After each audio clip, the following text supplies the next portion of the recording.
All the best. Good evening, everybody. I'm so privileged to have all of you today for the second days of digital summit of Cardiac Rhythm Council under the edge of Cardiological Society of India. And we have four talks Indian electrophysiology from the country and across the globe. And I take pride to announce that there are more than 250 people are attending this particular digital summit. And it's a pleasure and a privilege to have Dr. Nitish Bhatt, who is one of the most accomplished across the globe, to take over as a first talk. And that is going to be moderated by one of the eminent electrophysiologists of the country, Dr. Amit Vora, who happens to be the past president of Indian Heart Rhythm Society, ably assisted in moderation by Dr. Amaya and Dr. Deepchand. They are the budding and the rising stars of electrophysiology field in the country. So over to Dr. Amit Vora. Please take over the session. Thank you, Ulas. I think we have an exciting 1.5 hours, and the first session by Dr. Nitish Bhadwar. Now, most electrophysiologists in the country don't need any introduction to Nitish. He's been a great friend and guide to many of us, and it's wonderful to interact with him. So he is director of clinical electrophysiology at Stanford, and without much ado, I would like Nitish to take over, and the topic is very interesting. We always want to refresh our knowledge about EP maneuvers. The key in EP is always how to decipher the correct arrhythmia, and maneuvers are the way to go. So EP maneuvers and narrow QRS tachycardia, always have learned a lot from Nitish and looking forward to it. Over to you, Nitish. Okay. Thank you, Ullas, and thank you, Amit.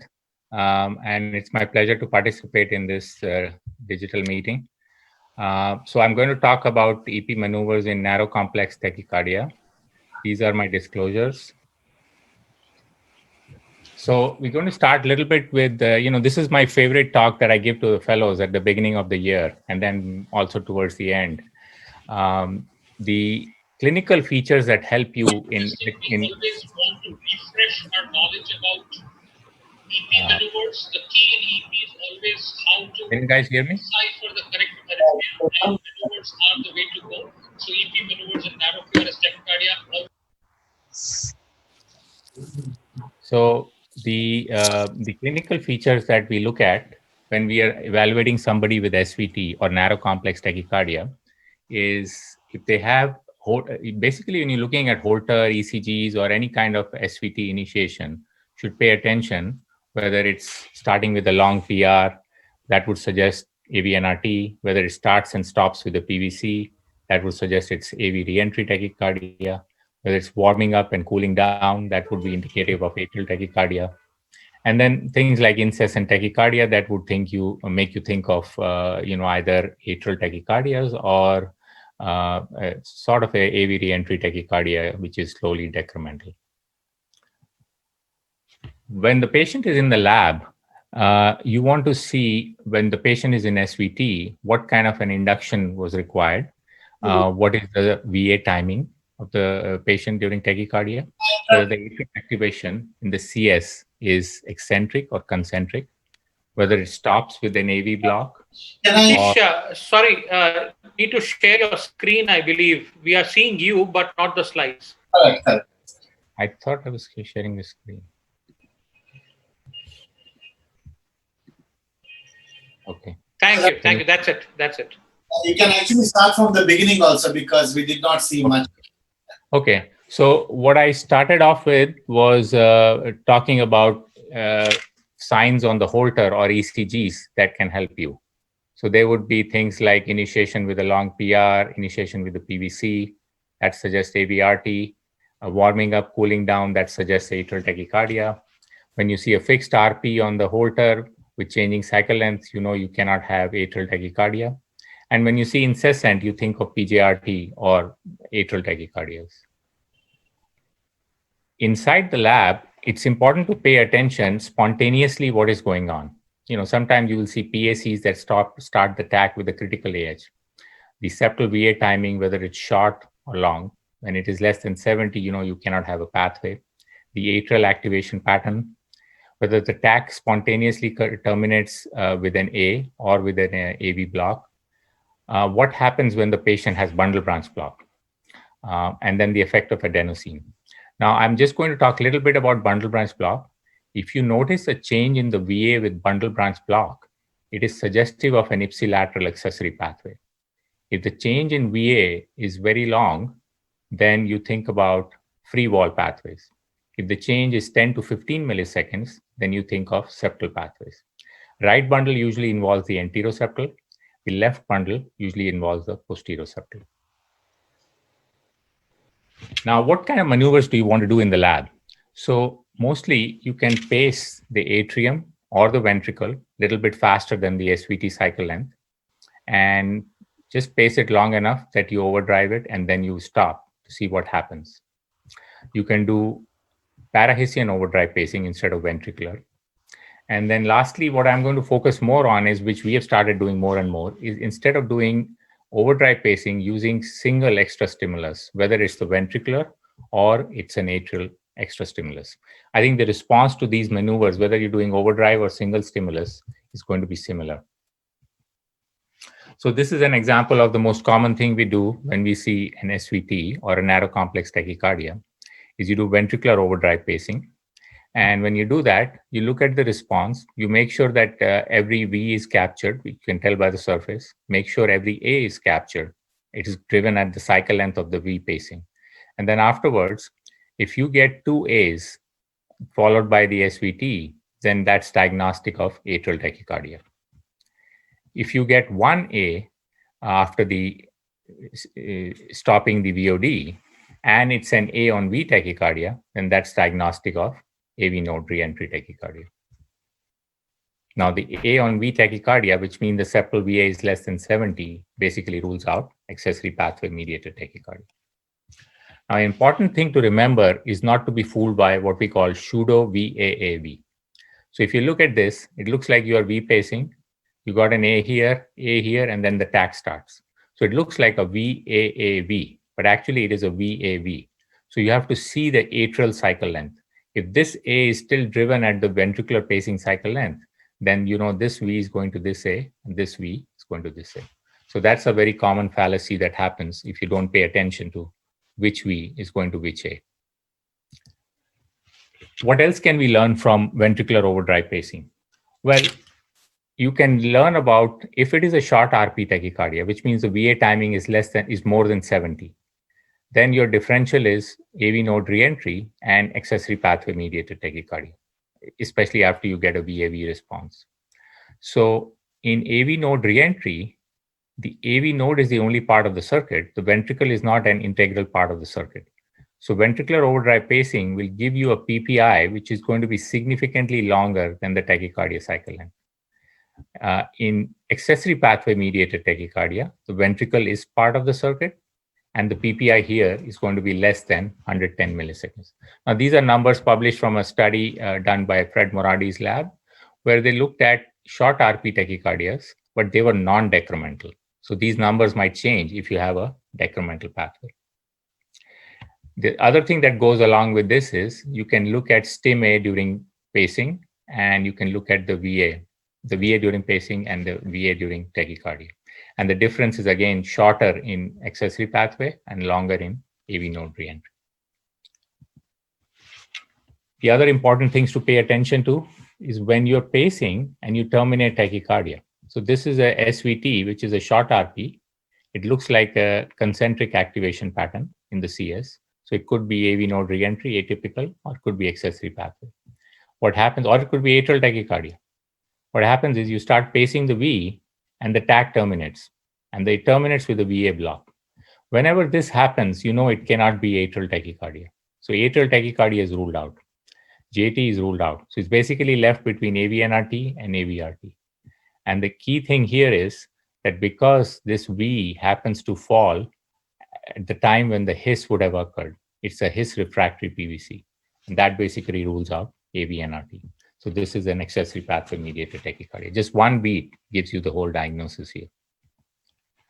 An important thing that we have published and others have also looked at it is when you give your ventricular overdrive pacing or you want to give extra Vs, single Vs, you want to give it from the base rather than the apex. So this was a paper we published where we showed septal pathways on the right side where we couldn't affect them with a V on his or VOD from the apex, but we were able to only affect them when we did it from the base.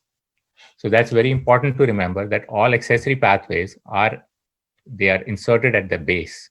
So you want to do the overdrive pacing or extra stimulus from the base. The other thing to remember is you want to go very close to where the pathway is. So if you have a pathway in the posterior septal area or say CS7-8 is early, take a catheter and put it in the MCV and try to give V on hisses from there. This to me is one of the most important papers. And it's an old paper, but I always tell my fellows to look at this and learn from this. If you can understand this concept, you can understand most of electrophysiology. This is a paper from John Miller and Josephson. And this is the whole theme of differentiating AVNRT and AVRT, which is series and parallel activation. So when you are in AV node reentry tachycardia, the A and V are being activated at the same time because the reentry is in the AV node. So the HA time during tachycardia is going to be short. When you V pace, you're going to go from the V to the his to the A. So the HA time is going to be long. The reverse is true for accessory pathway mediated tachycardia. During tachycardia, you're going from the A, which is part of the circuit, the his, the V, to the A. So the HA is going to be long. When you V pace during accessory pathway, the RV pacing is going to the his and the pathway at the same time. The A at the same time because the A is getting activated through the pathway. So the HA during pacing is going to be shorter. So you don't have to remember the numbers. All you have to remember is it's going to be the reverse in AVNRT and accessory pathway mediated tachycardia. I always tell my trainees and my colleagues, this is an important paper. You got to think about it, look at it a lot. And if you understand the concept, you can do any diagnostic maneuver to prove AVRT or AVNRT.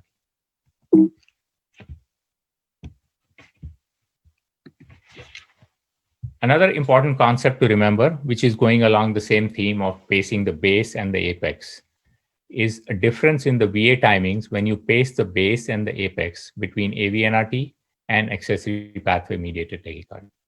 So if you look at AVNRT, when you pace the apex, it has to go through the conduction system.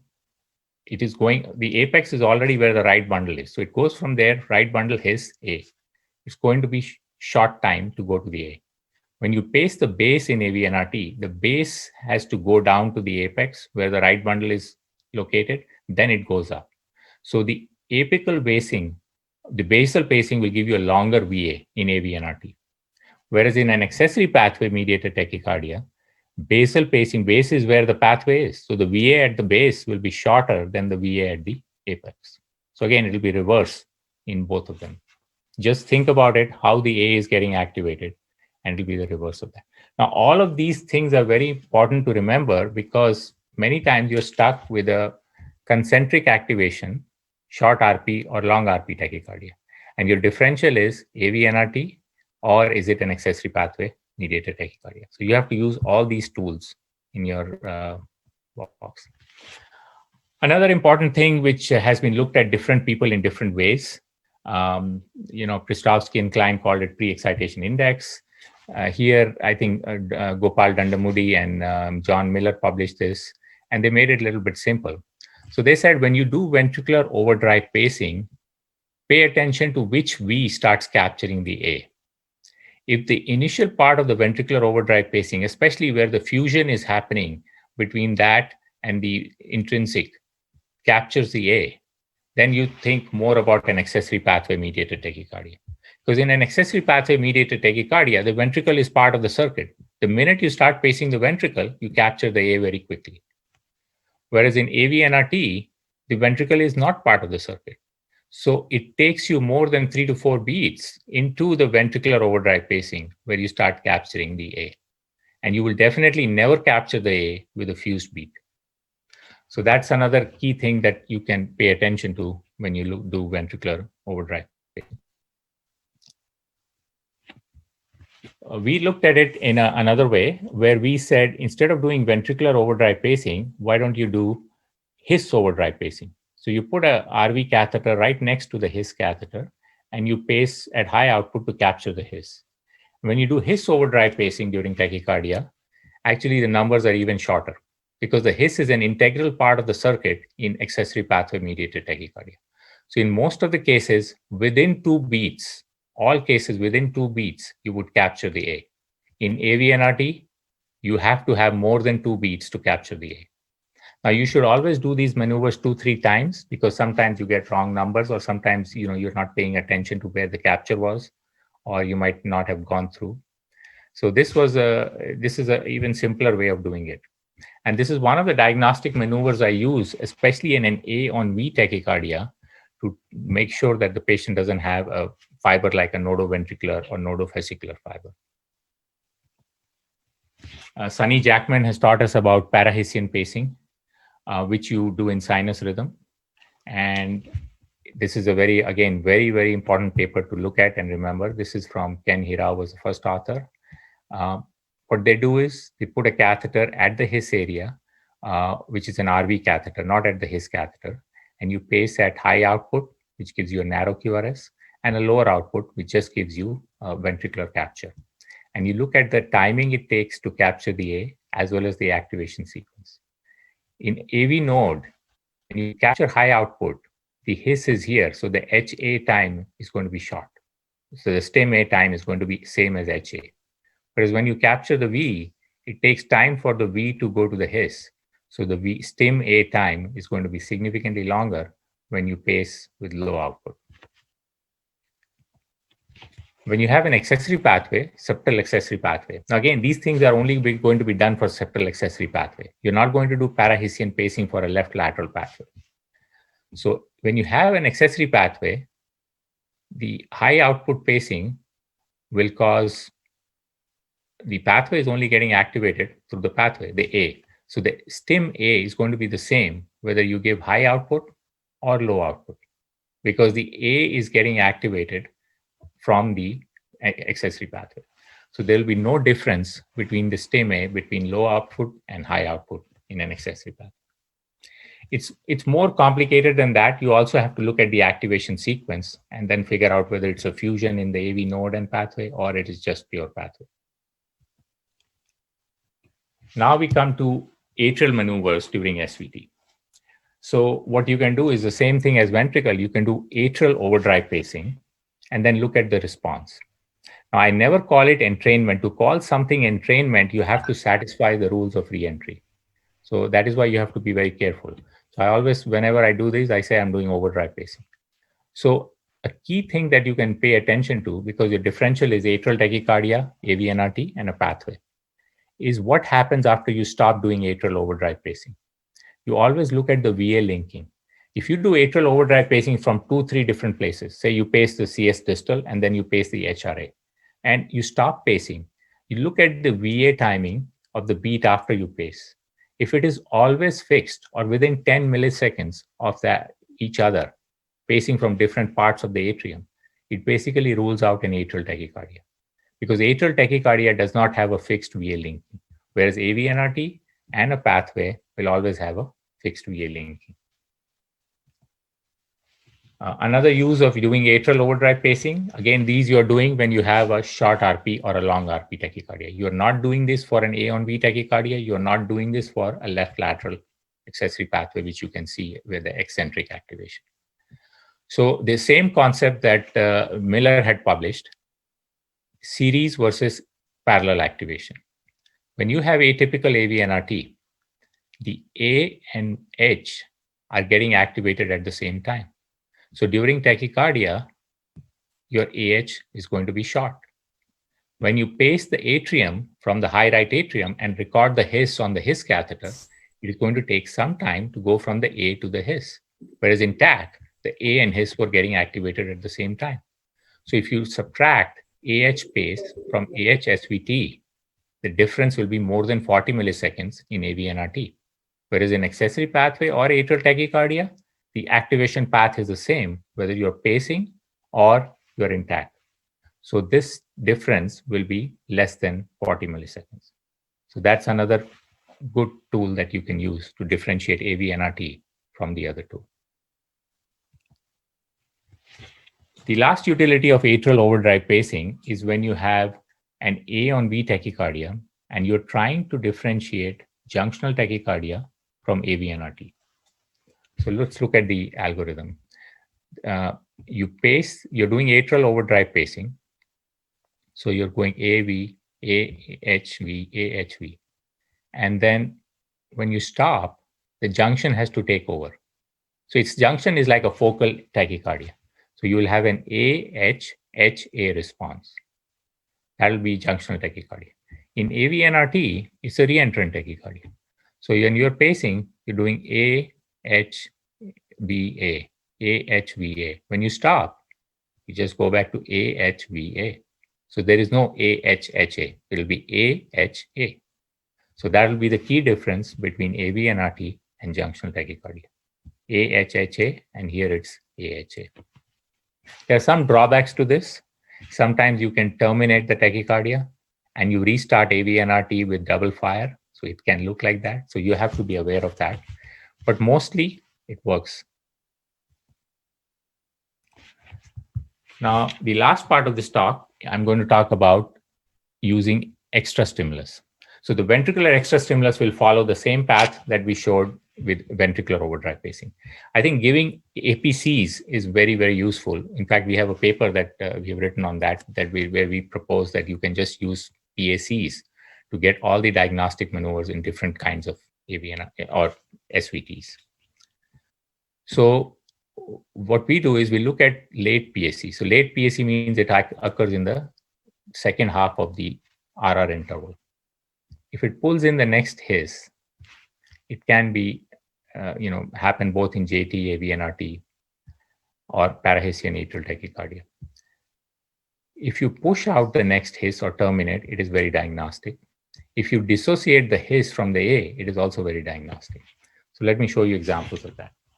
So you have an A on B tachycardia going on. Again, the differential, there is no pathway in the differential, right? It's only AV node reentry tachycardia, nodoventricular, or maybe junctional tachycardia. So if you're worried about junctional and AVNRT, you give a PAC, you can see the PAC has been given from CS proximal. I usually try to give it from CS proximal, which is close to the circuit. And the stim over here, the PAC was given and it terminates tachycardia. So initially we propose that you give it when the His A is committed. So the His A happens to be on time and you give this. And if it terminates, that means it could only be AVNRT because the JT has already fired. So the next JT cannot be annihilated by the PAC here. Whereas in AVNRT, you can have a PAC that goes into the antegrade slow pathway and stops the tachycardia. But subsequently, we've shown that you really don't need to do this when the His A is committed. All you need to do is give it in the latter part of the RR interval. And if it doesn't affect this V, but then terminates TAC, then it's doing the same thing. This is even more diagnostic. If you give a late PAC, as you can see here, you're measuring the His interval during TAC. You give a late PAC, and the His is actually pushed out. If it is pushed out, it is all the more diagnostic that you cannot have a junctional tachycardia, or for that matter, atrial tachycardia. So a junctional tachycardia, the next one will never be pushed out by a beat which has been given over here. So this is absolutely diagnostic of a AV node reentry. There are very few things that are absolutely diagnostic of AV node reentry, and that is one of them. Pristovsky's proposed this algorithm where they use early PACs. So that concept is also should be clear to everybody. When you give an early PAC, the early PAC can capture the V with a short AV interval. So if you have a JT going on, you capture with a short AV interval, it can still go on. So if you give a PAC that brings in the V with a short AV and the TAC goes on A on V, it is JT. But in AV NRT, you have a going down the slow pathway, up the fast pathway, down the slow, up the fast. If you get a PAC that captures the V with a fast pathway, the TAC cannot go on. So it has to terminate.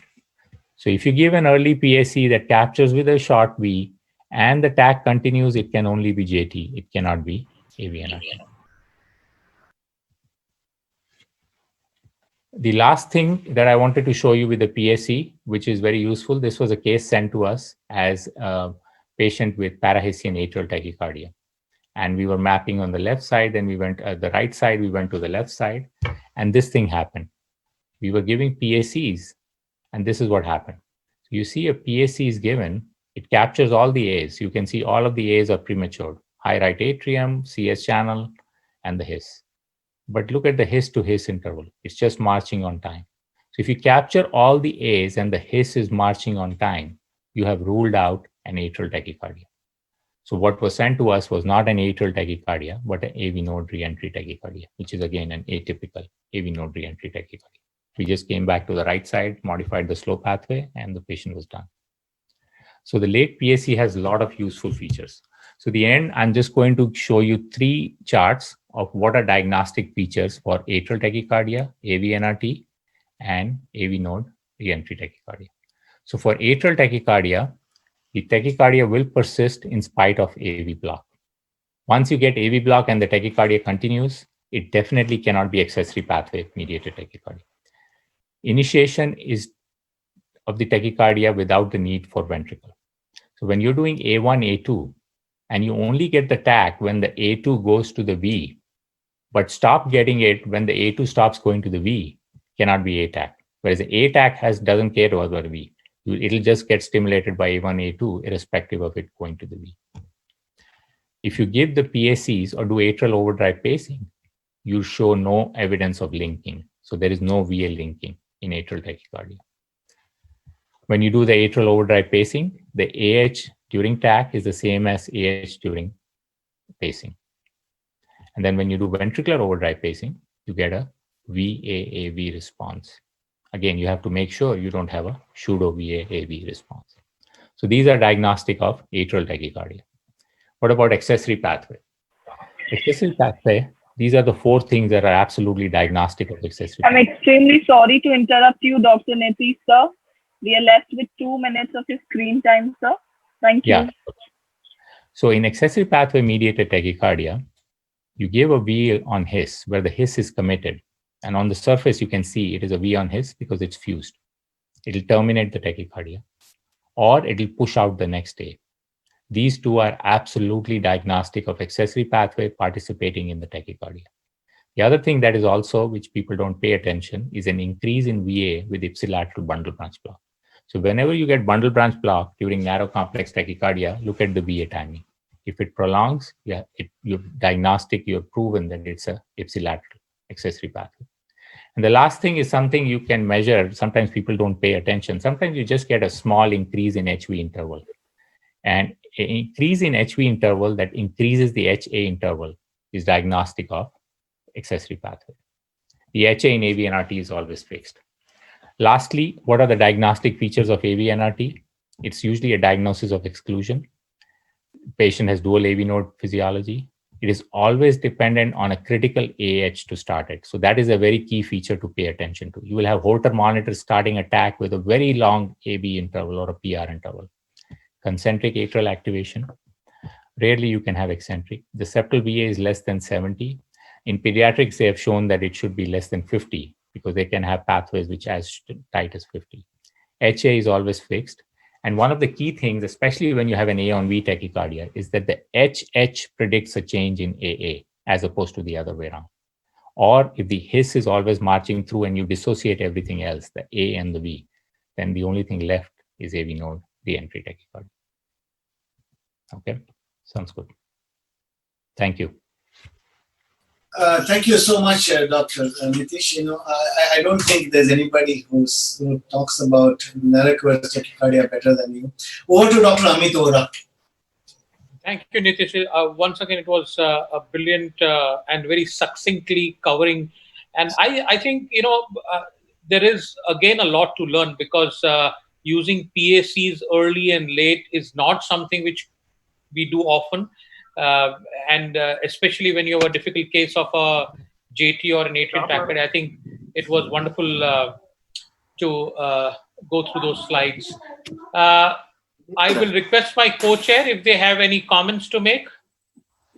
Yeah, Dr. Nitish, beautiful as always. Your description of parahesian overdrive pacing was very interesting, and very interesting to note that ability to pull in the A in the first two beats talks more in favor of an accessory pathway mediated tachycardia. Would that also be true for nodovesicular tachycardias? And you're, of course, an expertise in the field of narrow QRS tachycardias with VA dissociation. Would you throw us some light, one or two lines on that? So yes, on the that is exactly what I use. So I think that instead of doing ventricular overdrive pacing, you should just bring the RV catheter very close to the His and do His overdrive pacing. And that just helps you because once you capture the His and you don't bring in the A within 2 beats, it just rules out any kind of pathway. And in A on V tachycardia, when you do His overdrive pacing and capture in 2 beats, you're basically proving the presence of a nodoventricular pathway. The thing that I didn't cover in the talk because I didn't have time was the SVT with VA block. And that I think is a whole talk in itself.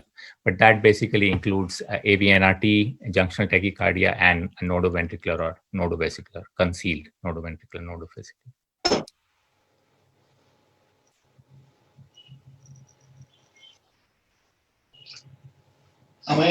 Amaya, you have some questions? You please unmute yourself, Amaya. Yeah. No, clear the succinct presentation. I think he has covered most of the points. I think one point to emphasize is the relation of how close you are, proximity of the pacing site with relation to the maneuvers. I think that is to be kept in mind when any of the maneuver is done, how close you are to the activation of the accessory pathway or the foci, which is being part of the circuit. Yeah. I think that's especially true when you have a left-sided pathway and you're not doing anything with the PVC you're giving from the right side.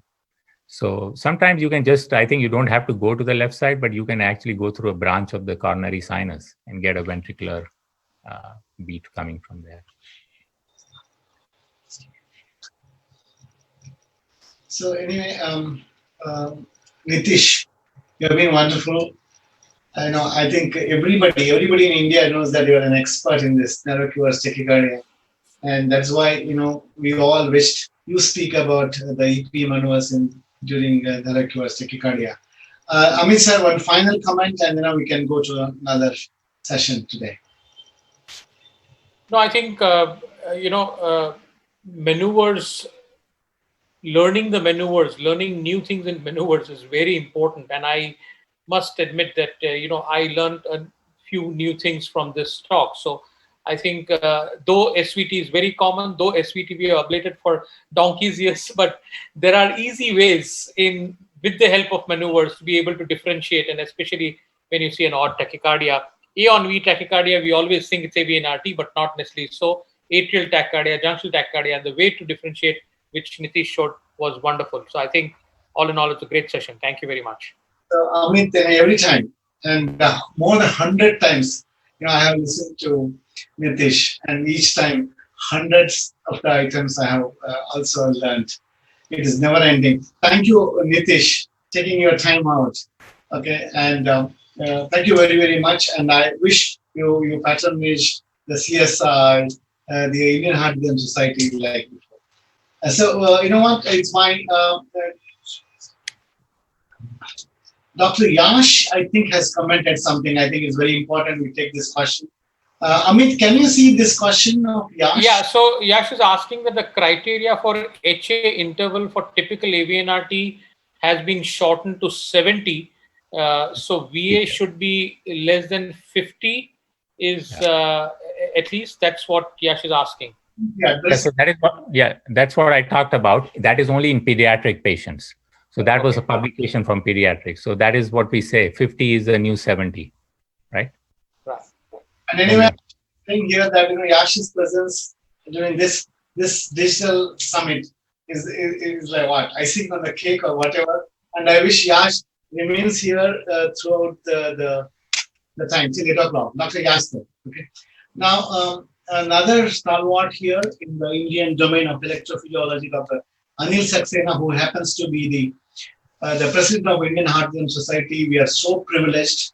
Cardiological Society of India is so very privileged to have the president of Indian Heart Rhythm Society now to be addressing us, and then he will give his inputs about what is this protocol for primary EICD and what does he prefer. I'm sure he is so conscious about the economy and the social needs of the prevention of sudden cardiac death. He's the right person, we thought, and hence, Saxena sir, welcome, and your protocol about primary AICD. And we have Haigriurao, who has, I think, the maximum kind of publications with respect to the sudden cardiac death in the country belongs to Haigriurao. He's the right person to be moderating Anil Sakna's talk, ably assisted by Ajit Tachil, again the sharpest minds in the country in the field of electrophysiology, and of course Suchit Mujumdar. Everybody knows his thinking is totally different. So over to everybody. Haigreve, take over, please. Thank you, Ulas, and welcome to this second session. We all know that primary prevention of ICD has been a matter of debate since the time the ICDs were invented. And the topic remains same every year, but the content changes because the tools for risk stratification and what we call as risks also change. So in 2020, we are going to see our President of Indian Heart Rhythm Society, Dr. Anil, and I welcome him on behalf of my co-moderators, Ajit and Suchit, to present his talk and give a balanced view of the pros and cons of primary ICD. Over to you, Anil. Thank you, Dr. Haigreve, for a wonderful introduction. And I must begin by thanking Dr. Ulas for organizing the Cardiac Rhythm Council so well, and for including me inviting me for this presentation. So I'll talk about the primary prevention of sudden cardiac death, role of ICD, what should be the protocol. Now we know that primary prevention ICD means that we implant a defibrillator in the patient before he or she has had a cardiac arrest or any arrhythmic event. Now, obviously, it comes as a huge cost to society in view of large number of these patients who have poor ejection fraction, who might have a sudden cardiac death, and that pool is very large. So it is quite difficult to implement in emerging economies like India and other regional countries. At the same time, it is very difficult to withhold a guideline-directed therapy. Just as we do not like to give a class 3 indicated therapy, we do not like to withhold a therapy which enjoys a class 1 recommendation. So obviously, there is a need to further stratify the risk of sudden death in primary prevention population, to categorize the patients into those who would receive the highest benefit from ICD, or intermediate benefit, or a lower incidence of benefit within that population. So that's a very important thing to do. Now, coming to the current indications, I will just go through briefly. Basically, there are two groups. One is ischemic and one is non-ischemic. In the ischemic population post-MI, patients who have had an MI at least 40 days post-MI, who have ejection fraction of 35% or less, and have a NYHA functional class of 2 or 3, they are indicated as class 1 indication. And patients who are totally asymptomatic but have an ejection fraction of 30% or less, they are also class 1 indication.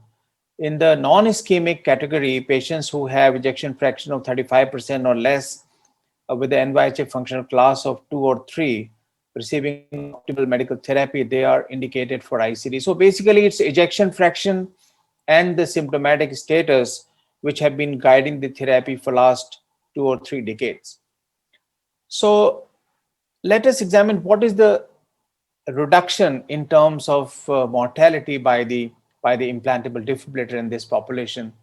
So we know that it leads to about 20-25% reduction in mortality in relative terms, but around 1 to 1.5% annually in absolute terms. So that's a very modest benefit, so to say, because the mortality in that group is around 5 to 7%, sometimes up to 8-9%. And a reduction of 1 to 1.5% annually is not very impressive in that sense. Of course, it is statistically very significant, and it comes at a huge cost to society. So there is always a concern to better target that therapy. The main reason for that is that we have seen that, and this is one of the studies, but there are so many studies which indicate that the rates of appropriate ICD utilization among the primary prevention patients are very low. So around 1 to 3% patients they receive at the end of 2 to 3 years, within 2 to 3 years. So an appropriate shock. So it's a very low utilization. Majority of patients who are implanted a defibrillator for primary prevention indication, they do not use it. And there is another factor which has come into play, is that the overall management of heart failure has resulted in a progressive reduction in the mortality. So the mortality rates, which used to be 5 to 7% every year earlier, have now come down to around 3-4%, as the recent trials indicate. And this is because of improvements in the pharmacotherapy and other modes of management. So another important aspect is that while the incidence of sudden death is high in certain population, like the low ejection fraction and symptomatic status, but the majority of sudden deaths occur in patients who are at a modest risk, but the numbers are huge. So that's a very important point, that the numbers, the absolute numbers of sudden deaths are very high in this population, which is more than 35% ejection fraction. So something has to be done to identify the patients who are really vulnerable for sudden death, rather than just going on a ejection fraction basis, so that we can target the ICD therapy better and make a better utilization of this therapy in the overall in the population. Now, one of the things which has become controversial in recent years is the role of ICD in non-ischemic cardiomyopathy. And this happened after the Danish trial was published in 2016, where ICD was tested in a non-ischemic population, and it was found that it does not significantly reduce the mortality. So that led to a lot of controversy that it is not beneficial at all in non-ischemic cardiomyopathy. In fact, within that trial, there were two small subgroups which benefited. One was the patients who were younger, less than 59 years of age, and second was the patients who had a better preserved NT-proBNP less than around 1200 or 1100. So they were the only two groups which benefited. Subsequently, there were 7 or 8 meta-analyses published, and this is one of them, which included about 3,000 patients, showed about 23% mortality reduction. Another meta-analysis, 24% reduction.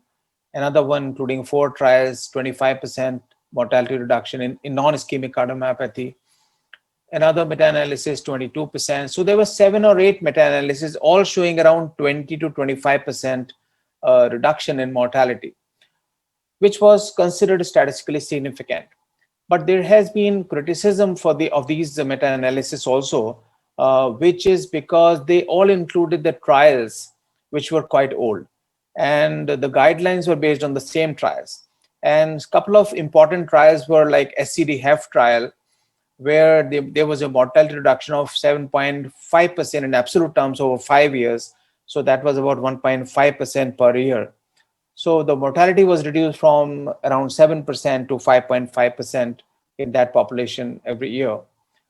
And there was another trial which was, and in the same SCD-HEF trial, it was found that not everyone benefited. So male patients, patients who were younger, patients who had ejection fraction of 30% or less, they benefited much more.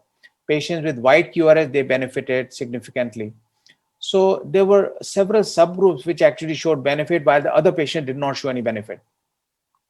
And the same was seen on sub-analysis of MED2 trial, where again, it was younger patients who benefited, and patients who were males, who had a low ejection fraction, 25% or less, who had better symptomatology, symptomatically better preserved, and patients who had wider QRS.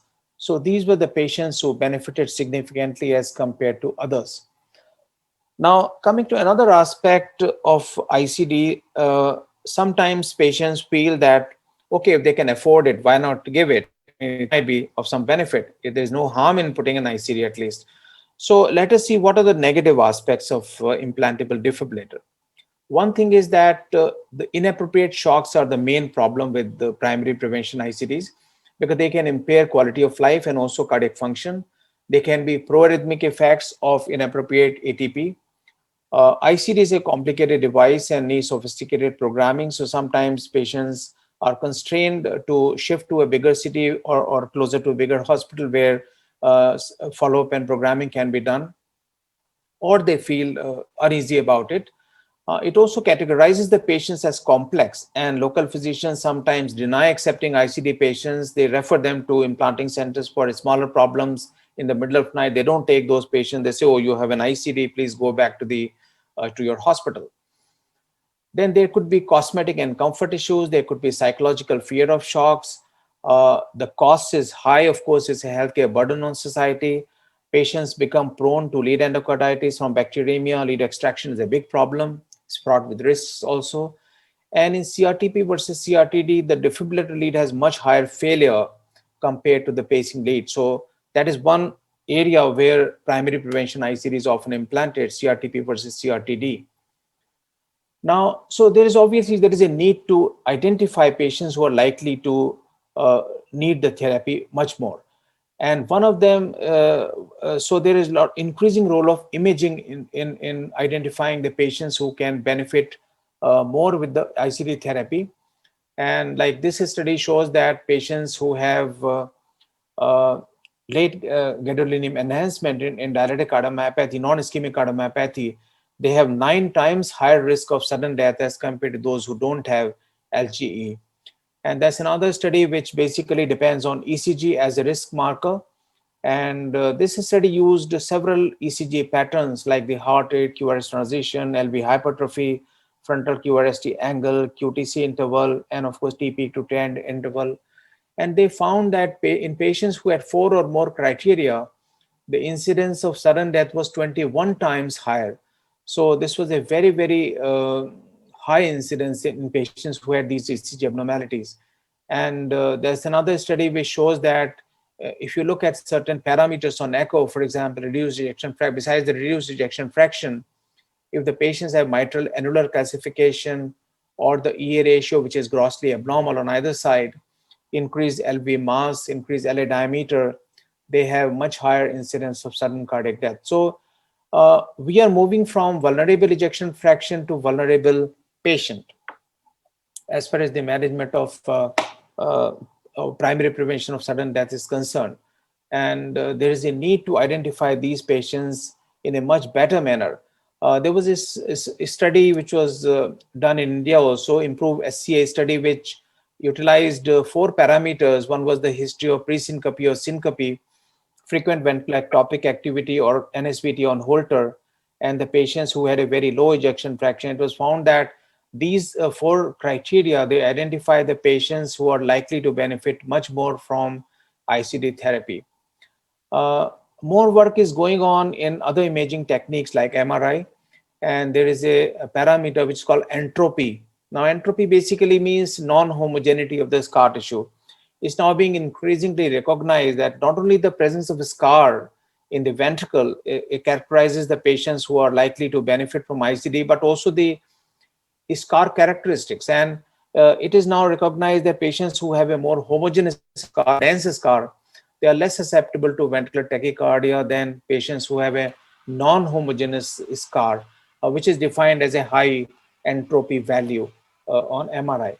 So this is only one of the parameters, but there are a lot of other things which are being studied or have been studied and found useful, including the clinical parameters, some genetic parameters, imaging parameters, electrophysiologic markers, biomarkers. So we need to define a composite score which will eventually define patients at a high risk of sudden death. And ejection fraction should be only one of the parameters rather than the only defining parameter. So that's the thinking which has emerged, that a lot of patients who have ejection fraction greater than 35% stand to benefit from ICD therapy. Only we can recognize them better.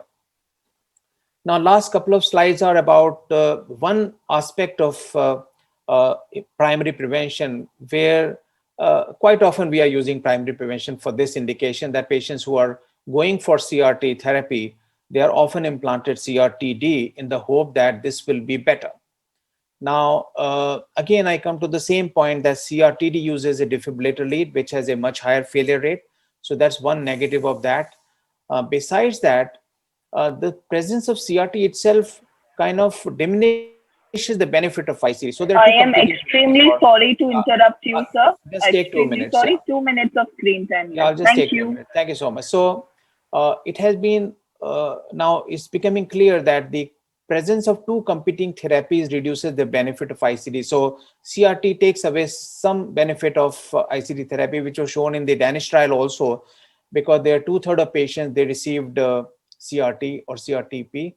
And in the companion trial also, it was seen that the curves of the CRTD and CRTP, they were almost similar. There was very slight difference, and that's a meta-analysis which again shows that the patients who have CRT, they benefit much less from defibrillator as compared to those who don't have. And younger patients benefit much more from ICD therapy, primary prevention, as compared to patients who are older. And another aspect is that patients, which again corroborates the same thing, is that patients who are responders to CRT, their utilization of ICD is much lower as compared to patients who are non-responders. So ICD really struggles to show benefit in the presence of CRT. And that has come off in many studies which have indicated that in ischemic cardiomyopathy, CRTD is superior to CRTP, but in non-ischemic cardiomyopathy, CRTP and CRTD are similar. This has been seen in multiple studies. That's another study by Barra et al. And this the meta-analysis shows the same thing, that patients who have ischemic cardiomyopathy, they benefit much more from CRTD as compared to patients who have non-ischemic cardiomyopathy. For them, CRTP and CRTD are similar. And this is another study which shows the presence of scar can differentiate patients with non-ischemic cardiomyopathy who are likely to benefit from defibrillator therapy. And that's the data from US in last 7-8 years, from 2007 to 2014, on about 2,000 patients, which indicates that in non-ischemic cardiomyopathy, the all-cause mortality, hospitalization, cardiac hospitalization, they were exactly similar in patients who received CRTD as compared to those who received CRTP. So the benefit of CRTD in non-ischemic cardiomyopathy is very, very suspect. So now I don't feel bad if a patient with non-ischemic cardiomyopathy is not able to afford a CRTD. The guidelines still indicate that you can use either of them. So to conclude, I would say that the current guidelines are based primarily on LV ejection fraction, symptoms, and comorbidity. They may not be perfect, but they form a useful guiding tool. Advancements in heart failure treatment have brought down mortality and attenuated the benefit of ICD therapy further. Non-ischemic cardiomyopathy patients without scar do not seem to benefit as much from ICD therapy as the ischemic patients. So there is a need for better risk prediction model for sudden death so that ICD therapy can be better targeted.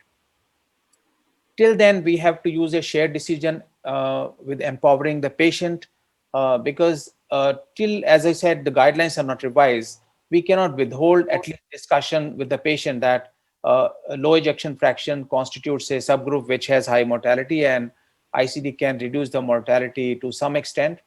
And then we can empower the patient to take that decision whether patient wants it or not. So I think I'll stop there. Thank you very much. I'll be happy to answer if there is any question. Thank you, Anil. That was a very good talk, balancing the datas and dilemmas in ICD's implantation. Now, a brief comment and a question. One thing is, an important comment is that the medical management of heart failure, especially LV dysfunction, has made a huge impact on ICD, need for ICDs, because they have improved the early function, and so they go out beyond the risk zone of 35% or 30% ejection fraction. And as you rightly pointed out, the scar delineation with cardiac MRI is a huge increment to our tools. But the question I want to ask you is the incidence of sudden cardiac death in the first 1 month after MI is a very important clinical problem. You know, in all the data today, the first 1 month has highest, in fact, if you take the mortality. But unfortunately, this is 1 month also is the period where the medical management has a lot of impact on the improvement of ejection fraction. Now, how do you, I mean, you have any thoughts on how do you balance this risk versus, benefits of ICD in this, particular period of time, the first 1 month after MI? I know that's a very, very important question and full of dilemma as to how to handle these patients, because on one hand, we know that these patients who have a low ejection fraction after an acute MI, they may have higher mortality because of sudden cardiac death. At the same time, ICD has not shown to be beneficial in this subgroup for two reasons. One, many patients were not subject of the clinical trials that were done on these patients. And secondly, one trial like dynamic trial was negative. So it did not show any benefit, rather it showed some harm. So there is a dilemma. Even there was an attempt to use external monitor like the external defibrillator, the West study, which also did not show much benefit. So we are really in dilemma about that subgroup. The one document which is published, appropriate use criteria, which has outlined 2 or 3 subgroups of patients post-MI less than 40 days, which can benefit from ICD therapy. One is those who have what they call primary ventricular fibrillation or ventricular tachycardia within 24 to 48 hours, and who are not revascularizable and who have ejection fraction of 25%. So they definitely benefit from ICD therapy, and they can be given ICD therapy. The second subgroup in that particular document was patients who require pacemaker for whatever reason. So, and they have a low ejection fraction. So patients post-MI who have low ejection fraction, who require brady pacing, it is best to give them a ICD as compared to a pacemaker. And Right. third was who have inducible VT or something, or clinical VT. So if patient has clinical VT, then there is no reason not to give an ICD, but that becomes secondary prevention. Dr. Ajit and Sujit, you have any questions? Yes, thank you, Dr. Saxena, sir, for that talk. How would you define optimal medical therapy in the current era? I'm specifically also referring to the data which says that ARNI itself reduces mortality. So I would like you to comment on what drugs would you call optimal medical therapy, in what doses, and for what duration before recommending IPD. Yeah, so optimal medical therapy basically means if a patient has heart failure and is receiving beta blockers in maximally tolerated doses, ARNI or ACE inhibitor or ARBs in maximally tolerated doses, because they are all indicated, they are all class 1 therapies. Patient is receiving MRA, patient is receiving just enough dose of diuretic if patient requires. So that's optimal medical therapy. So it is very well defined. It basically means guideline directed therapy. So the outcome modifying agent should be given in maximally tolerated doses, and the diuretics, the loop diuretic, should be given in minimally effective doses. So we don't need to give them any maximally tolerated dose there. Taking that point forward, in most of the registries, it's very obvious that only about 18 to 20% of the patients actually are on the maximally tolerated doses. Yes. So would you insist that the patient should be on the maximally tolerated dose, 1? And 2, what time duration on the maximally tolerated dose would you recommend before considering the ICD? So here we are again, we come to the same dilemma as to whether we should wait too long, because some of the patients may die while waiting. So I think 2 to 3 months is a good time after an event, like for example, particularly in the non-ischemic cardiomyopathy. In post-MI, if the patient is on optimal medical therapy, see, not everybody will be on maximally tolerated dose, but they should be on at least like good doses, and ideally one should wait for maximally tolerated dose. But the point is that if you wait too long, the patient may suffer a sudden event and may not survive till then. So I think it's a very, very difficult question. It has to be decided based on the patient's preference, and but as far as possible, we should start all the medical therapies before we implant an ICD, especially in the non-ischemic cardiomyopathy. There's some questions from the audience I can see on the chat box. Anil, the question is, if you apply your risk stratification protocols, can we defend ourselves in the court of law if a patient dies suddenly? Risk stratification protocol, as long as you are following the guidelines, you can defend yourself. And as long as you have discussed with the patient and you have written in the notes that discuss with the patient, then you can defend yourself. But that is the main reason why is still primary prevention, despite most of the EPs believing that not everybody will benefit from primary prevention. We have to follow the guidelines. So till the guidelines are revised, we have to follow the criteria of low ejection fraction and symptomatic status to advise ICD therapy. As long as you're following the guidelines, we are fine. I agree. I think we should get the answer from the master Anil Saxena. The question is by the master of sudden cardiac death therapy, Sushanshu Dwivedi, who is my professor, my mentor. Would you please read the SK Dwivedi sir's question? I think it's so very relevant. How do you routinely select your patient? Yeah, I was about to do the same thing, Ulas. You preempted me.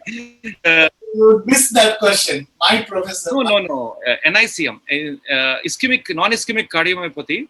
Dr. Anil, how do you routinely select your patients for ICD? That would be so again, I come to the same point that if the patient meets the guidelines, we have to discuss the patient with the patient that there is a therapy which can reduce your risk of sudden death. If the patient feels that he's in double bind and the patient feels that we should stratify further, if it's really needed or can we avoid it, then we can advise an MRI scan and look for the scar tissue. So I think scar tissue can define patients with non-ischemic cardiomyopathy who would benefit versus who will not benefit. And there's mid-wall fibrosis and even other subepicardial scar. These are the patients who are likely to have VT much more as compared to those who don't have scar. So presence of scar, I think, is a differentiator. We request SK Dwivedi sir, if you want to type in some messages for us, we are here to read that through. If Can he come on the live? He could come, but the best thing is he could camera work ಆಗ್ತಾ ಇಲ್ಲ 7:00 ನನಗೆ. All right, so I'm restarting. I agree. Ajit, Suchit, you made the session very, very, very interesting. Saxena sir, namaste. And thank you so much. This was the best thing which we wanted to learn from you. You are an expert. Thank you so much. Thanks so very, very much. And now, we'll go forward, everybody. And then my friend, Vivek Chaturvedi, one of the accomplished electrophysiologists in the country, is going to be taking over. He's going to be talking about, again, an AICD issue. It's about shocks. And we have, our dear Aparna Jaswal, the country representative of device therapy, to be moderating, ably assisted by A. Muralidharan, an accomplished intervention cardiologist from Nagarkoil, Tamil Nadu, and my dear friend Aditya Kapoor, who heads the Department of Electrophysiology at SGPGI, Lucknow. And, I have been so very close for the last 25 years of my career. So over to Aparna and the team. Yeah, thank you so much, Dr. Ulhas. Indeed, a pleasure to be here.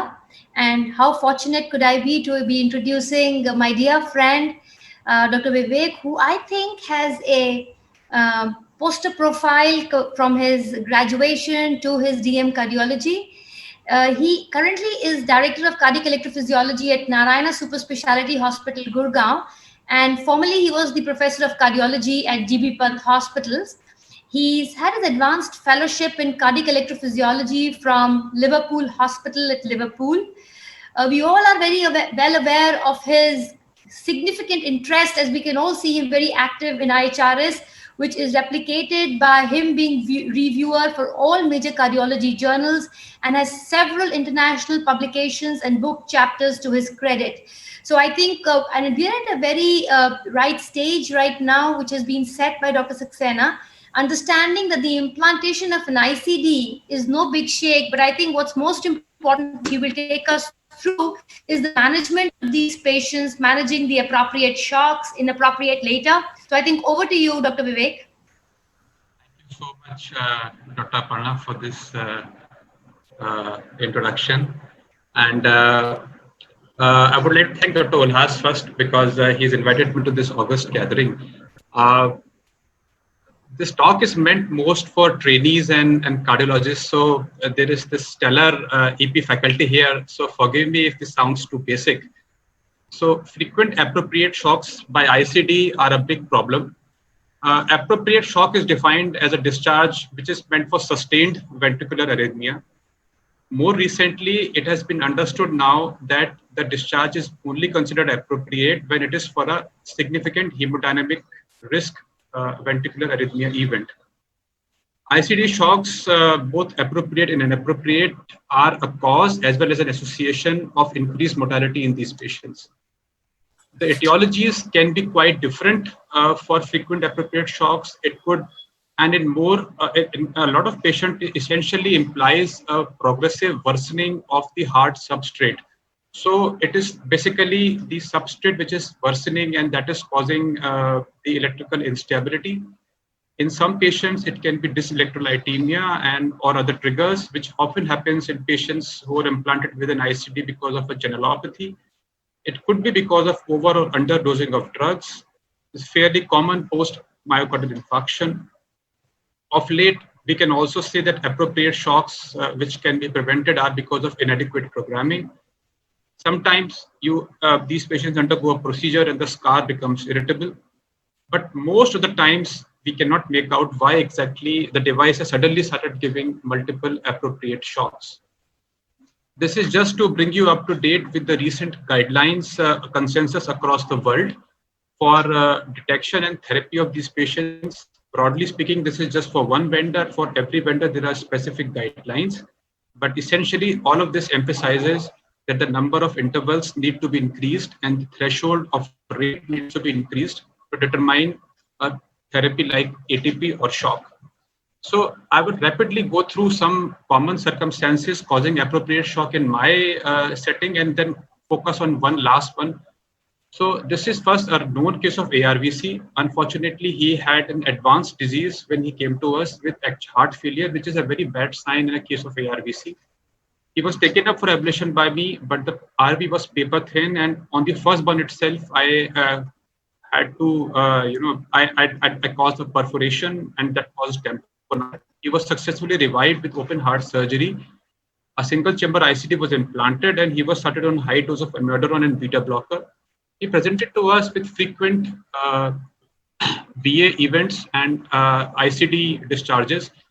Some of these were, they were managed to be terminated by ATP. And this is one of the ATPs, which is called a ramp ATP. So this ramp we know because progressively the interval between the stems are getting reduced, and this managed to terminate the VT. But on the other hand, ramps are also known to induce a faster VTs, and this is what happened of a different morphology if you have a very bad substrate like ARVC. And then this patient had repeated shocks, and these shocks sometimes itself caused VF or a VT. So this patient actually landed up with several shocks over a period of 2 to 3 weeks. And obviously, some of them would finally get terminated, but many of them took 2 or 3 attempts to get terminated. So this was a case where the patient had several shocks, and this was primarily because he had a very poor substrate. We could not do much because of very bad risk for ablation also. We did add phenytoin to amiodarone beta blocker. Mexicatin was not available at that time. However, he finally expired because of worsening heart failure. This is a lady who came to us with recurrent syncope. She had normal ECG and echo, and the coronaries were normal. She had these brief episodes, and mostly people were wondering what it is. She was fortunate enough that one of the Holters caught these short bursts of NSVT, which are polymorphic in character, almost always started with a short coupled BPC. So this can also be called as short coupled torsades with normal QT interval. And appropriately, we started verapamil on her, but because of these episodes of VF, which she had, and with episodes of syncope, we implanted a single chamber ICD in 2016, and verapamil was given to her. She continued fine for 3 years till last year when she started having recurrent shocks and multiple shocks. You can see that there have been, this is the treated VTV episode number 169. And even now, she continues to have shocks 1 to 2 a month despite high dose of verapamil. This is a Medtronic device, and you can see that the heart rate is stable, and then suddenly it dips down to very low levels, almost 200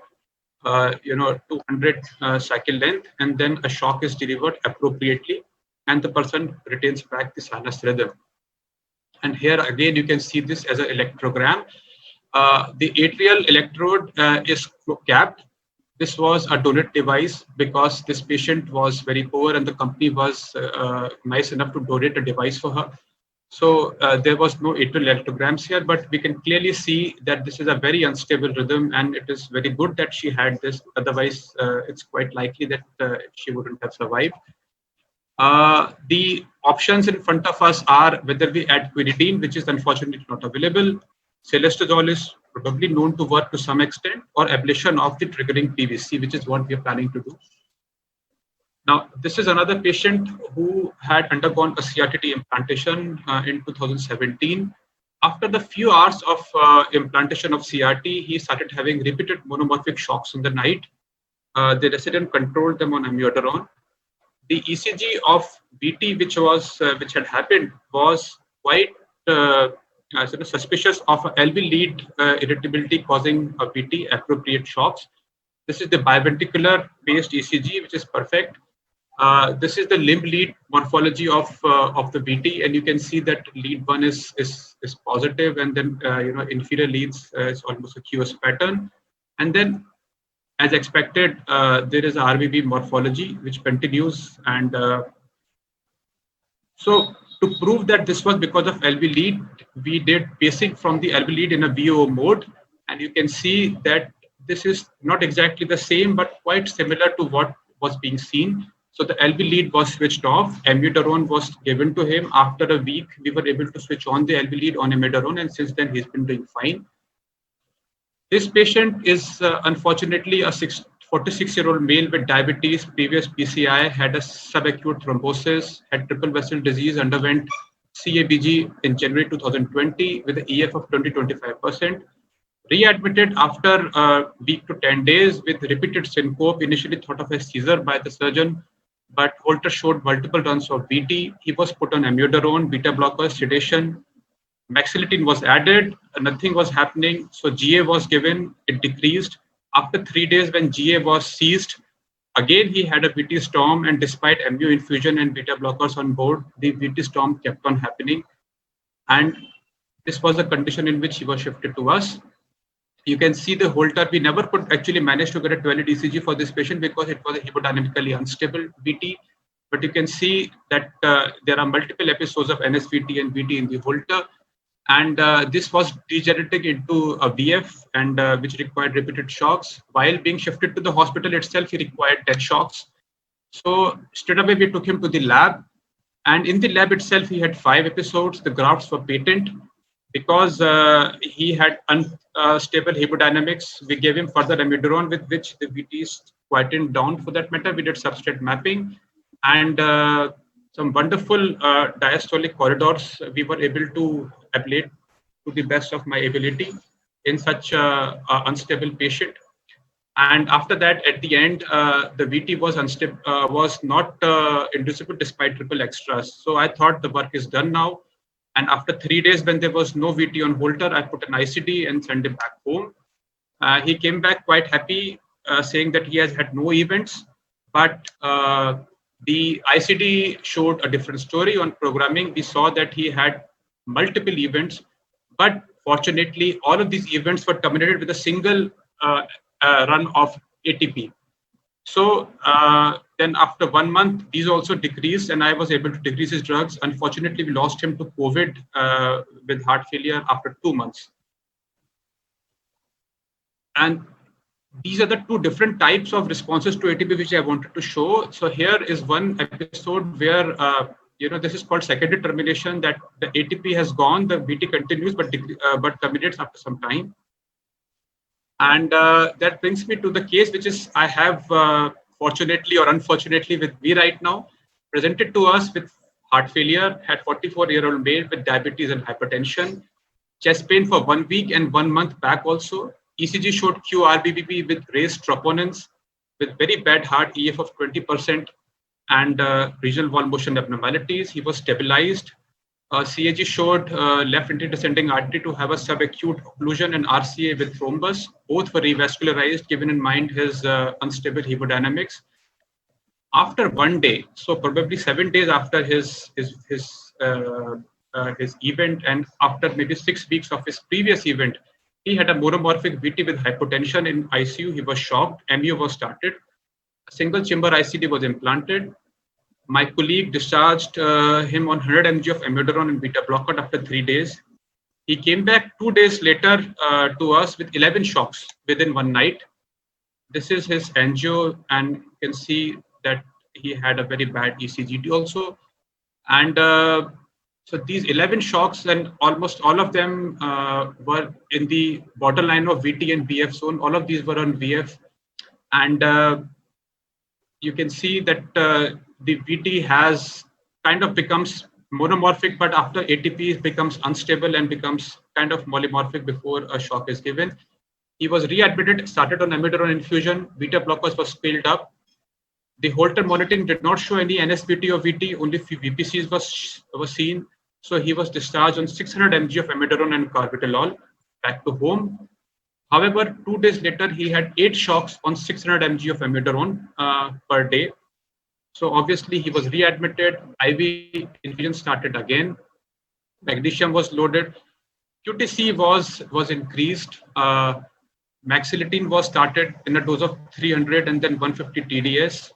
The other possibilities we considered was general anesthesia, but otherwise he was tolerating these shocks fine. He was primed about radiofrequency ablation. And this is another thing which I wanted to point out to ladies, that the QT interval calculation needs to take into care the QRS duration. There are separate calculators for that. So for example, for this ECG, which he has intermittently of a broad QRBBP with right posterior hemi-block kind of axis, is actually the printout says a QTC of 660, while it is something like 510 or so. And then, we have, since then, he continues to have shocks. And this is, from yesterday night, you can see he has had shocks again. And I have added ranolazine to it. Disturbingly, now the ATPs are showing loss of capture also, despite the lead having the same threshold, probably because of amiodarone. I have increased his ATP from 8 to 15 in terms of number.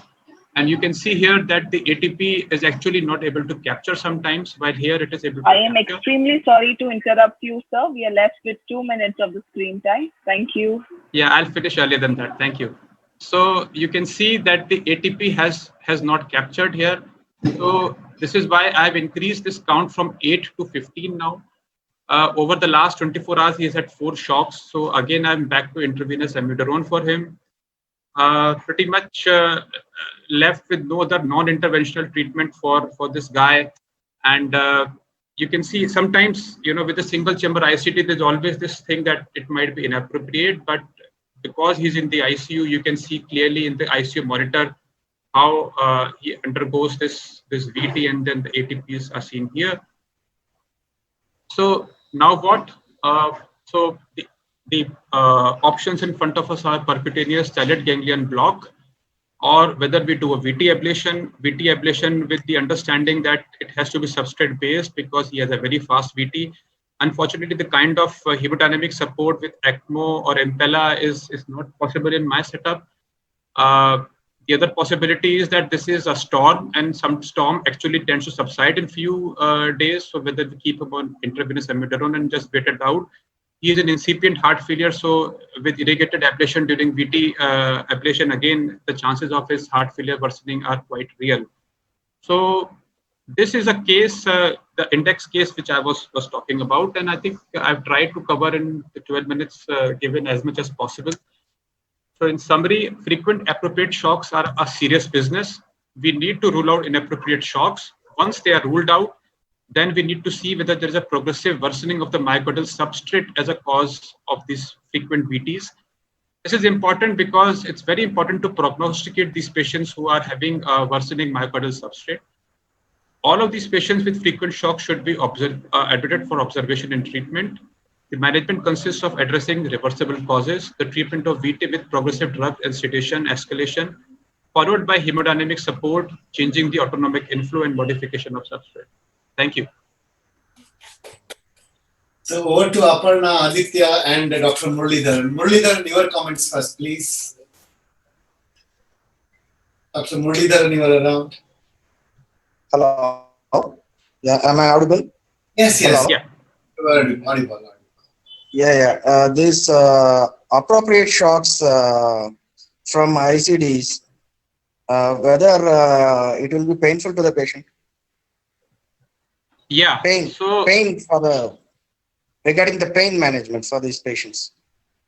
Yes, so this is a very, very important question that these patients actually suffer from several psychological stress and panic because of the multiple shocks they get.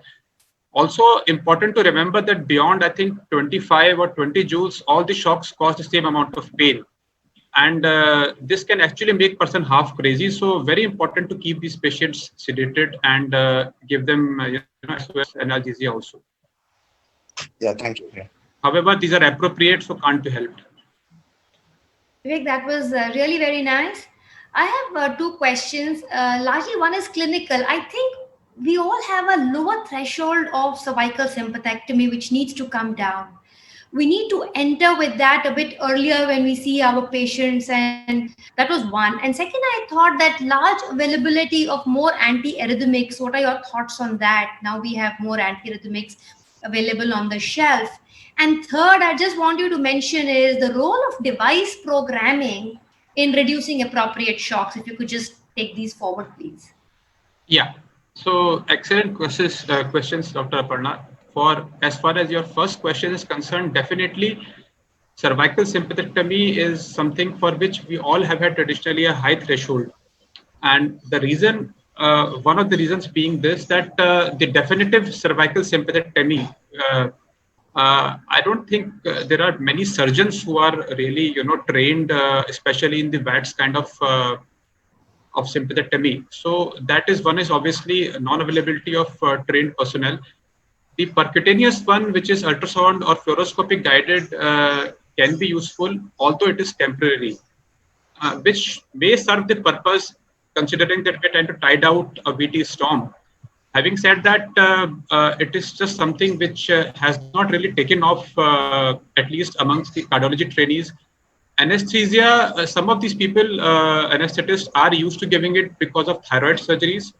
But again, many of these people have actually stopped doing it because of unpleasant effects experienced by the patient. But I totally agree that it should be, an early choice rather than, waiting for it as a kind of an end thing. Regarding the second question, yes, we are having better drugs now. We have, amongst new entrants, we have Ibutylite for AF, and we have Mexiletine orally being available. Having said that, it all depends finally on the substrate. Because of COVID, I think a lot of patients who are coming to us are coming in a fairly late stage when the substrate is actually quite bad, and that is what matters a lot. The third point of programming the device is something which I wrote, that one of the causes of frequent appropriate ICD shocks are inadequate programming. So it has been realized by societies world over now that many of the VTs will terminate on their own, and we just need to increase the number of intervals to be detected and increase the heart rate which needs to be shocked. And that itself has been known to decrease number of shocks. So with the current state of the art guidelines, the number of shocks, which used to be around 10% till about a decade back, is down to 1 to 2% now. And also, it has been known to decrease mortality, as was shown in the MEDIT RIT trial. Thank you so much. I don't know if Dr. Aditya Kapoor sir had some emergency, he said. Yes, there is no from Aditya. Vivek's talk is incomplete. We'll have to bring this Aditya. Where is Aditya? Actually, he rang up to say that he had to go for an emergency, and he would try to connect, but it's not possible if it's not possible. Aditya would have had some great discussions here. Aparna, thank you so much. It is a pleasure being here. It is a pleasure. Sir, thank you so very much. Thank you. Thank you. Thank you. Thank you, sir. Thank you, sir. Can we move forward to another stalwart? The device is emerging in electrophysiology of the country. And I'm so very proud in introducing Avinash Verma to this digital summit. He's going to be talking about now inappropriate shock. And my hero, Jaykirti, is going to be taking over now, ably assisted by the chief of Department of Electrophysiology and Pacing of Apollo Hospitals, Chennai. And my dear friend Karthikeyan is around. I can see him. So Jaykirti, Karthikeyan, and Muthukumar, sir, all of you, take forward the last session of today's digital summit. And, thank you very much, sir. Yeah, thank you. Yeah, thank you, Dr. Ullas. You are the Superman. And yes, that's a very nice talk by Dr. Vivek. And yeah, we now move on to Dr. Avinash. I don't know, most of us know him so well. He's such an acute electrophysiologist with such a keen observation that he has made his mark at multiple levels. So introducing newer techniques, etc., has become a habit for him. He has also caught on with left bundle pacing and many other things. He's one of the superstars of our Indian Heart Rhythm Societies, and yeah, we welcome him to give his talk on inappropriate shock and case presentations on those. Welcome, Dr. Avinash. It's a pleasure to hear you. Thank you, Dr. Jaykirti. It's pleasure is all mine. I can never thank Dr. Ullas enough for giving me so many opportunities. I don't even remember how many. So thanks a lot, sir. So to begin with, the talk given to me was a case of frequent inappropriate shock. And I was thinking, what is frequent inappropriate shock? How do we define frequent? We have a definition of frequent VT storm, frequent appropriate shocks. But any inappropriate shock for me will be as important as a frequent inappropriate shock. So my mode of presentation will be basically discussing the cases. So initially I'll show you a few cases which I showed in the IHRS group also. And then I'll be discussing only one case out of them. So this is the first case, and there are two thumbs up or thumbs down. Depending upon whatever you guys feel like, you can keep that in mind, and then later on we'll see the answers. So this patient received 3 shocks, and part of the strip is shown to everyone. You can pay some attention here. The upper channel is atrium, and the lower channel is ventricle. So this guy receives a shock. This is a second case. This guy also receives 2 shocks. And this is a single chamber device. So all you have is a CAN2 coil and an RV ring tip. So you have a bipolar as well as a far field electrogram. Again, this person received many shocks. So keep your answers in mind. This is a third patient. This patient received a shock, whether appropriate, inappropriate, we'll discuss it again. AF, VT, both, and what the device says. So this patient also received many shocks. So this is a fourth patient. He received 2 shocks, and this is the electrogram. This is the first electrogram. So this is how the tachycardia starts. And as you can see, it was VS, VS, VS, and then it went into the tachy zone. and the limit is very small. You know, Dr. Vivek was talking about how to keep the limits high, but there are some patients, you know, ischemic heart disease, slow VTs, where you are forced to keep uh, uh, the the limits low. So, anyways, this goes into the tachysone TTT and then ATP. ATP continued and the tachycardia continued. You see some very interesting thing going on here. Post ATP, there's a gap, and then again the tachycardia continues. Again, once more ATP, and here's what happened, which Dr. Vivek showed, what an ATP can do, and what an ATP can do in an appropriate shock case, and what an ATP can do in an inappropriate shock case. So this is a very interesting case. And this is the last case which I'll be showing you. So this is another very interesting case, post CABG DVR, 25% EF. This guy received many shocks, and this is one of the snippets that I've taken out from it. So over here you can see the interval plot, and you can see the small dots. These are the V's and these are the A's, and obviously A's are much faster than the V's because this patient is in AF. So how we go about it, I've shown you 5 cases. How many of you or how many of these cases you think are appropriate or inappropriate? Remember, all of these patients got shock. So this is the electrogram of the same patient, the case number 5. You can see the upper channel is the bipolar electrical atrium, and the lower channel is the bipolar ventricle, and you can see the marker channel. So let's discuss these cases. So let us examine the case number 5. So case of dual tachycardia. So there's a binding theme, a common theme across all those cases which I've shown. If you have realized, the binding theme is that all are somewhat related to the upper chamber. So there are various kinds of inappropriate shock. It could be T-wave oversensing, it could be noise, it could be EMI, and lots of things. All of those things are very difficult to cover in one case. So I picked up this because this is something which is, everything is normal. Your device implantation is perfect, lead parameters, everything is perfect, and still your patient gets appropriate shock. So how to manage these cases and how common are these cases? So this is the case number 5. As you can see here, this is not an uncommon scenario. You implant a ICD or CRTD and your patient is in chronic AF. So this patient is in chronic AF, and if you see, the time spent in AF is 100% from the last interrogation, and he's a chronic AF. He's supposed to spend his time in AF. So now coming here, you can see that what the device has interrogated and what device has done. So there were 5 episodes, 4 of which the device has classified as SVTs, and 1 of which device is classified as VF. Now all those arrhythmias which device has classified as SVTs or VF are nearly packed around the same date. It's in just 5 days. And you can see on the same day, nearly at the same time, once it classifies at SVT and AF, and then it classified as VF.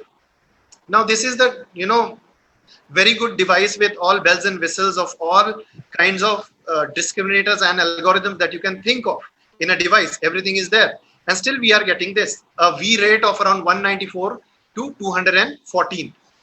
So let's see what the device does. So so 1 episode was VF. So let's assume that it was VF. The device is saying VF. It has the atrial electrogram. So what about the other episodes? Why didn't the device say VT in other episodes? So what is the device doing? So as for example, in this case, you can see the interval plot here. The ventricle is cruising along at the rate of around 100, and the atrium is cruising along at the rate of around 400. And if you see here, as soon as the ventricle rate goes into the VF zone, so suddenly from the rate of around 100, the ventricle immediately goes in the VF zone. Now what happens in the VF zone? In the VF zone, the device takes around 18 beats, and after 18 beat, it simply says VT-VF detection withheld. It doesn't even bother to investigate it any further. What about the other 4 episodes? So these are the other 4 episodes. Everywhere it is happening the same. Over here, you can see the ventricle rate is cruising along at the rate of around 180 or 170.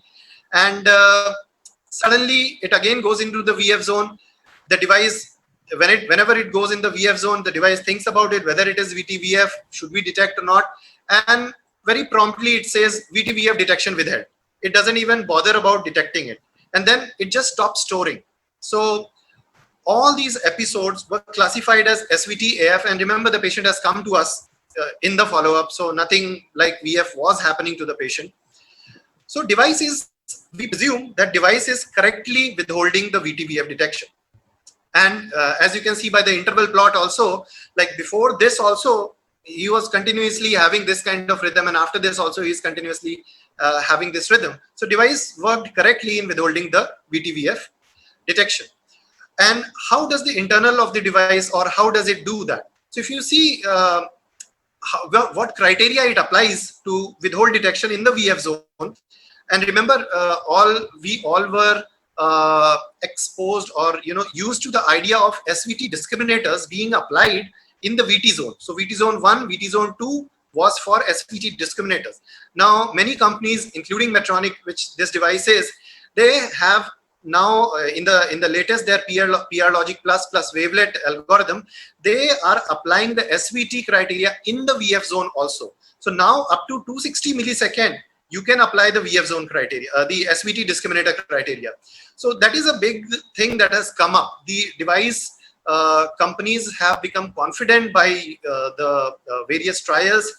Their algorithms have become good enough for predicting the SVT or discriminating the SVT even in the fast VT zone. We should not call it VF, the fast VT zone. So like for example in this case, which was the criteria which was triggered? See, wavelet is not applied. So most of the times when we mean to talk about discriminator in a case of chronic AF, now mind you, the usual SVT discriminators, most common discriminators, we have 3: onset, interval stability, as well as the morphology match. Now onset and interval stability are used for in single chamber devices. So this is a CRTD. So in here, we don't use onset and stability. We have a different algorithm called PR Logic. So that algorithm is applied, and onset and stability algorithm, particularly in chronic AF patient, is automatically switched off. So you will see later how the device does it. So it applies the PR Logic criteria. In PR Logic criteria, it classifies these events as atrial fibrillation, atrial flutter. Okay, good enough. Once it classifies it as atrial fibrillation, atrial flutter, now you can read here the wavelet results. Wavelet is not applied. The wavelet is not applied because it was withheld by other criteria. So if the device thinks that patient is having AF, it does not apply the wavelet criteria. So this will come as a good option. Some people can have a fast conductor AF. So there it will come handy. But even if it would have applied, the patient was having a good match. So the match scores were 85% and above. So he had a good match anyways. So what about the other episodes? Same thing. That the criteria triggered by the PR Logic was atrial fibrillation, atrial flutter. Wavelet was not applied because of the atrial fibrillation criteria. So the match was 76%, 79%. Okay. So now let's discuss this PR Logic algorithm. Just 3 or 4 slides about it. What all it has inside. It has a rate, which, it's very simple, VF zone, VT zone. Regularity, which is very important in these cases. Pattern, which is again very important. AF evidence and AV dissociation. So AF-AFL feature, it withholds the VTVF detection when the ratio of sensed atrial to ventricular event is greater than 1:1 or it is not regular. So if your device says that patient is having AT-AF, it will withhold the detection of VF. So that is a very important thing to take in mind, because what if your patient is having a dual tachycardia? What does the device do then? So let's discuss it. So how does the device detect AF? It's a very simple counter. If there is 1:1, if there is more than 1:1 conduction, it adds 1 to the counter. If there is 1:1 conduction or less than 1:1 conduction, it minus 1. As soon as the counter reaches more than 5 or 6 and above, it is called AF. So it's a simple rolling counter. Regularity, again, it's a very simple rolling counter. What it does is it bins the number of intervals in the 18 beats. So in rolling counter of 18 beats, what are the binning of the intervals? So for example, over here, if the most common frequencies are 8 and 6, so it's hardly varying that much. So 8 and 6 is 14, 14 out of 18 is 77%. So it is a regular, it's a regular tachycardia because the two most common frequencies are more than 75% of the tachycardia. On the other hand, if something happens like this, the two most common frequencies, if we add, it is less than 50%.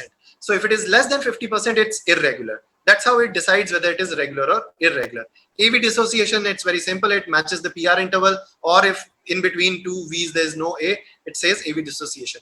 The pattern codes. Now, pattern codes are important for seeing the flutters. So if it is a flutter with 1:1, 2:1, or any such kind of conduction, more than, so there are 19 pattern codes, but pattern codes is only applied if it is not irregular and no AV dissociation is present. So if the upper two criteria are present, this is not even applied. So let's make sense of all of it.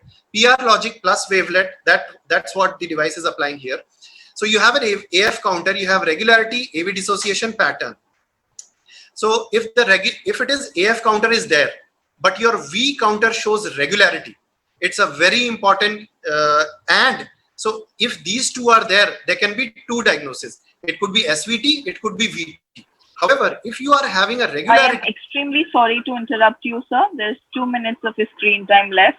Thank you. I'll try to finish in 2 minutes. Thank you so much, sir. If these two counters are present, regularity and AV dissociation, it's VT. However, if regularity, AV dissociation, and a pattern of A to V is present, then it is taken as SVT, like atrial flutter with variable conduction or not. So let's see what happened in our index case. So this is the plot of VF in which the device shocked on the same day when it detected many AFs. So if you see here, the V is dot regular. So what can you see from this interval plot? That the V rate is very, very regular. Okay. So what it can be VT or it can be SVT with fixed conduction. Nothing is stopping this patient from having that. So this is the EGM. Again, if you see here, fixed sense, patient is having a very regular tachycardia in spite of having completely irregular rhythm in the upper chamber, which is AF. So heart rate is in VF zone, cycle length is fixed. It appears to be AV dissociation. Okay, then what the device does, it detects it as VF plus SVT. So it senses that there is a SVT going on and it says that no, it's VF or it's a VT in the VF zone. And then it gives an ATP. ATP doesn't work. It gives the ATP again before charging and while charging. Two ATPs don't work. Then it shocks the patient and it terminates whatever tachycardia the patient was having. So how did the device interpret it? So if you see here, the initial detection of this patient of this episode was withheld by atrial fib atrial flutter counter. So it tells the patient, it tells the device that it's a AFib atrial flutter. So it was withheld. But then what happened? The wavelet result was applied and it was detected. It was said that no, this is a VTVF. And why wavelet result was applied? Because it was less than 70%. But look at the margin. It was less than by 3%. So 70% was our limit. If anything more than 70, it would have said it as SVT. It was just 3% less than 70. So device said it as VT. And this poor patient got a shock. And as you can see, other enhancement, stability, onset, all this thing is off because this PR logic plus wavelet is on. 70% match was on and SVT V limit was 260. Now just finishing it. So this was the morphology match. It was 67% instead of 70. Now, if you go by the device and if you go by the regularity, it falls to be VT. But if you go by the 3%, then it is an inappropriate shock. And going by all the clinical scenarios surrounding this patient, it can be an inappropriate shock or query appropriate shock.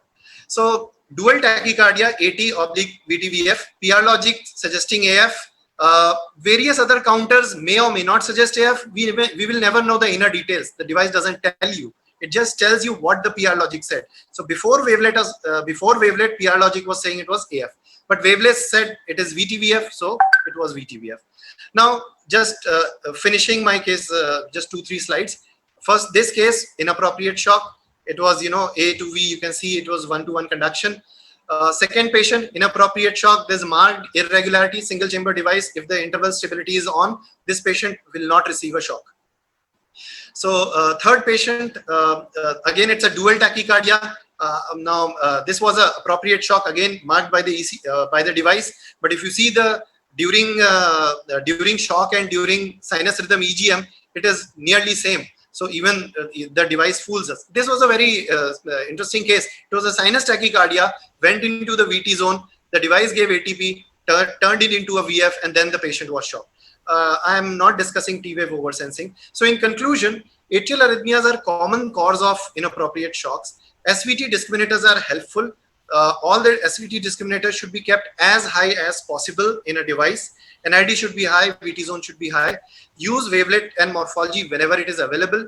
Template store should always be checked. So we always do that in our patient. If a patient is having paced rhythm or sensed rhythm, we always try to store a template at each visit and monitor the template. Use PR logic or rate branch algorithm whenever it is available. Thank you. Thank you, Avinash, and over to Jaykirti, Karthikeyan, and Sukumar. Yeah, that was a wonderful presentation. I think Karthikeyan should take it forward, please. Yeah, nice talk, Avinash. So, in the interest of the general cardiologist, I would like to just highlight certain things. I want you to highlight certain things. Is it matter the single chamber or dual chamber device in terms of reducing in number of inappropriate shocks, as well as importance of wavelength or morphology when you are interrogating the device every time? Look into that and appropriately choose it, and as well as the role of home monitoring. Is there any role for home monitoring or remote monitoring in terms of reducing the inappropriate shock? Just these points I want you to highlight. Yeah, I get that question. No, it's not imperative to have another channel to see whether it is inappropriate or not. In fact, many studies have been done on this.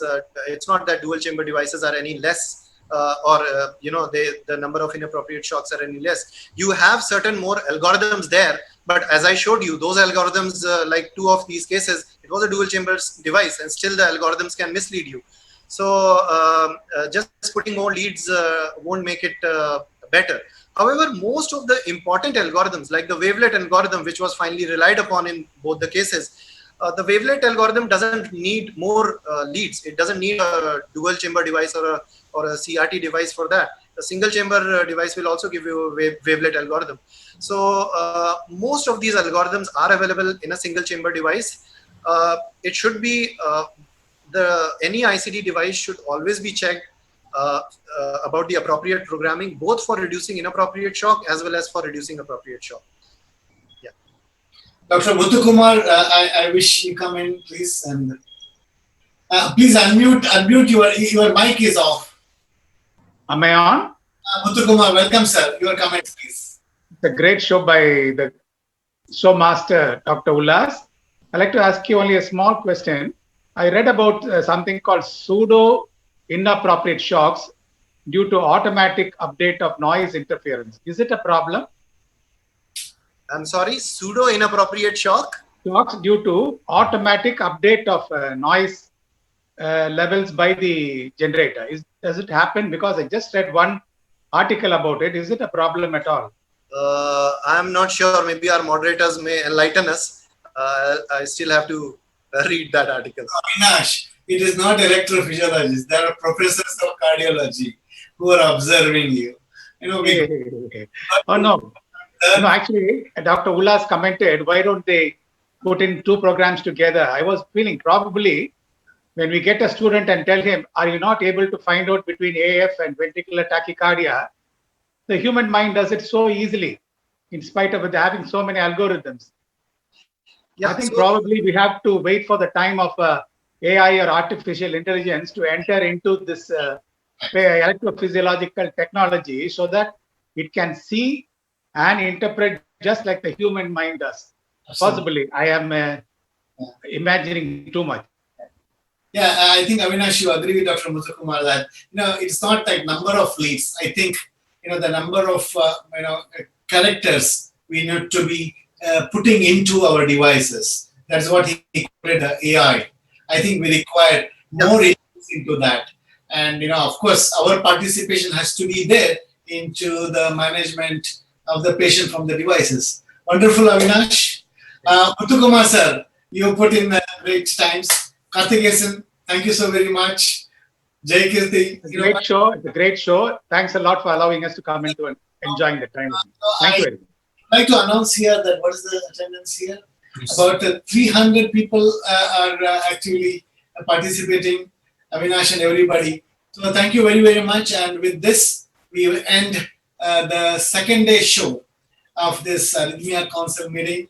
Thank you, CSI Chennai chapter, for giving us and CSI Cardiology National Body. Thank you, everybody, and have a good night. Thank you very much, sir. And Bye. Good night. Bye.